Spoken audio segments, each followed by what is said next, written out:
Good afternoon and welcome to St Martin the Fields and welcome to this week's Great Sacred Music. Last week at Great Sacred Music we focused on the Epiphany, the story of the Magi coming from afar to worship the baby Jesus. And this week we're focusing on those three Magi, the kings or the wise men. They are distinguished foreigners who visit Jesus after his birth, bearing gifts of gold, frankincense and myrrh in homage to him.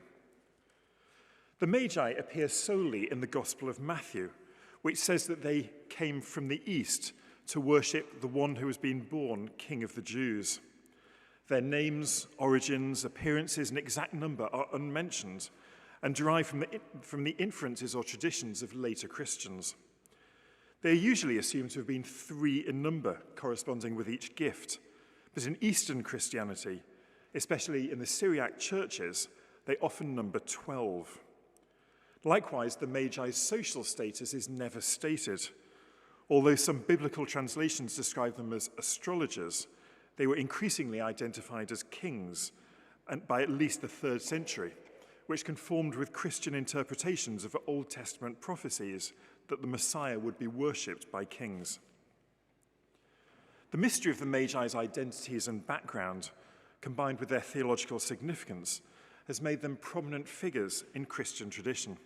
They are venerated as saints or even martyrs in many communities and are the subject of numerous artworks, legends, and customs. So it's our tradition at Great Sacred Music to begin by singing a hymn together, which you'll find on the inside of your sheet. Godfrey Thring, a distinguished clergyman in the Wells diocese and a prolific writer of hymns, wrote this as a processional hymn for the Feast of the Epiphany.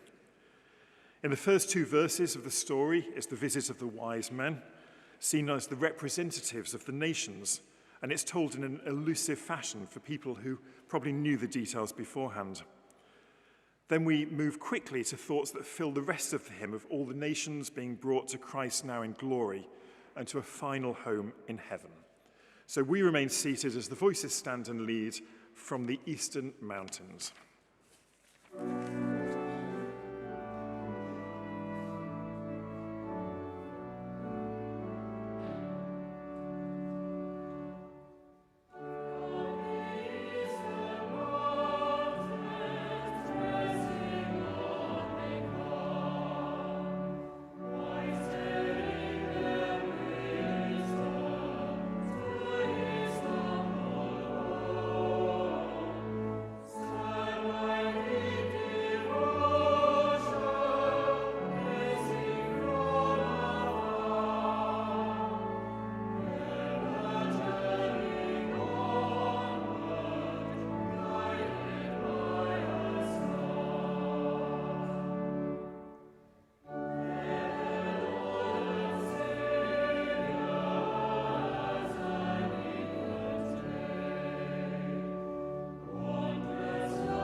Traditional nativity scenes depict the three wise men visiting the infant Jesus on the night of his birth, in a manger accompanied by the shepherds and angels. But this is artistic, not biblical, allowing the two separate scenes of the adoration of the shepherds on the birth night and the later adoration of the Magi to be combined for convenience. The single biblical account in Matthew 2 simply presents an event at an unspecified point after Jesus' birth, in which an unnumbered party of unnamed wise men visit him in a house, not a stable. It's interesting that the Bible passage specifies no interval between the birth and the visit, and the artistic depictions of closeness of the traditional dates of December the 25th and January the 6th, Epiphany, encourage the assumption that the visit took place the same winter as the birth. But later traditions varied, with the visit taken as occurring up to 2 winters later. This maximum interval is explained in Herod's command at Matthew 2, that the massacre of the innocents included boys up to 2 years old. The wise men are mentioned in the Bible a little bit further on, in verse 16, in reference to their avoidance of Herod after seeing Jesus and what Herod had learned from their earlier meeting. The star which they followed has traditionally become known as the Star of Bethlehem. So now the next two pieces, Omnes de Saber Venient by Jacob Handel and Here is the Little Door by Herbert Howells. Handel was a Slovenian composer of the late Renaissance era. He was active during a period that included composers like Giovanni Gabrieli and Palestrina. He's recognized for his significant contributions to choral and vocal music. The motet you're about to hear is notable in Handel's skill in sacred choral composition. It was written in the late 16th century, and the piece sets a text inspired by the biblical account of the visit of the Queen of Sheba to King Solomon.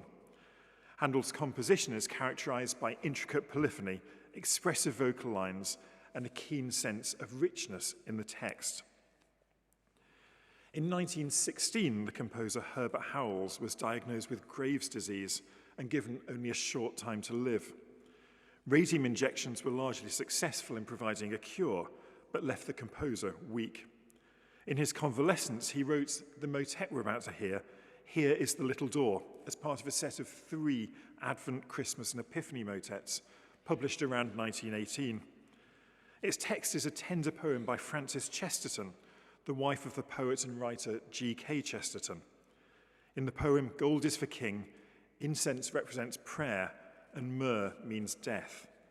The poem suggests the gifts were genuinely for the baby. So 2 pieces by Handel and Howells.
Golden Spices was written for Reading Phoenix Choir in 2018.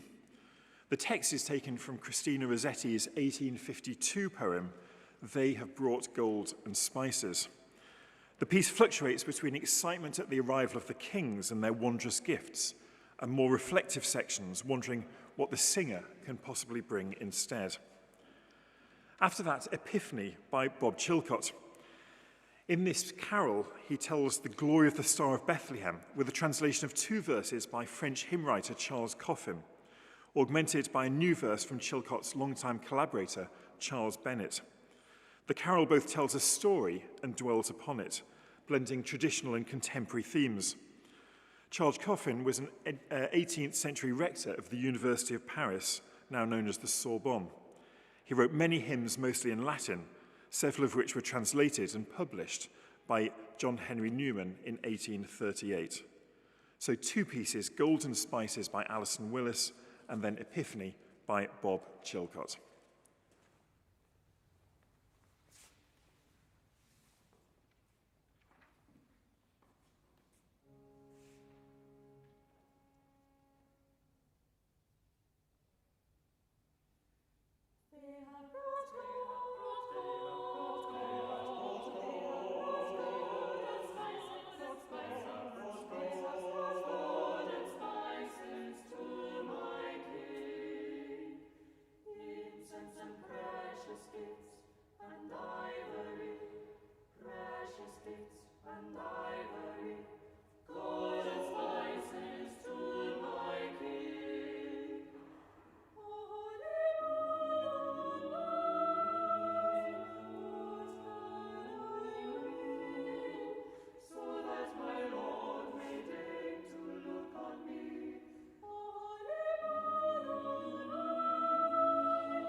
So it's almost time for all of us to sing together, which you'll find on the inside of your sheet.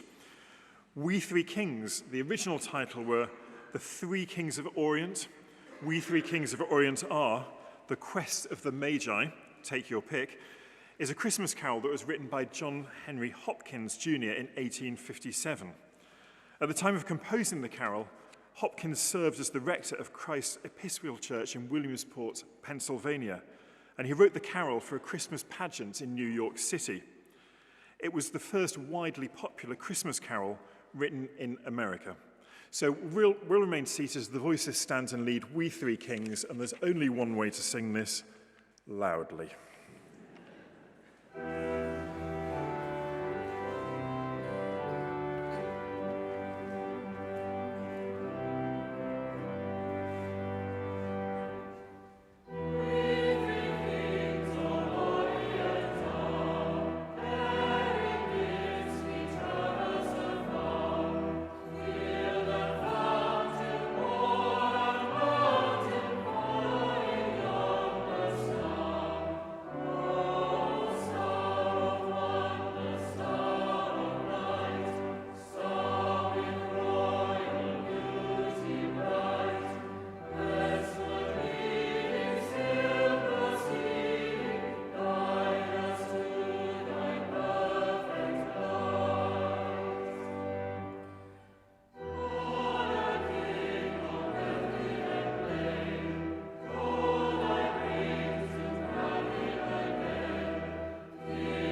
Thank you very much for joining us for today's Great Sacred Music.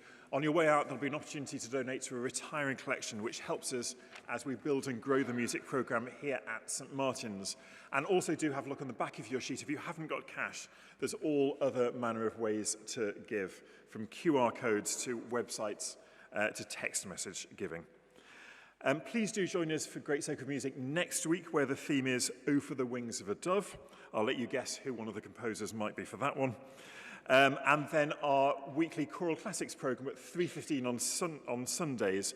Please do join us for that as well. And if you're visiting St Martin's and if you're not based in London, you can also watch Great Sacred Music on our stmartins.digital page and also on our Facebook page, each week live streamed at 1 o'clock on Thursdays.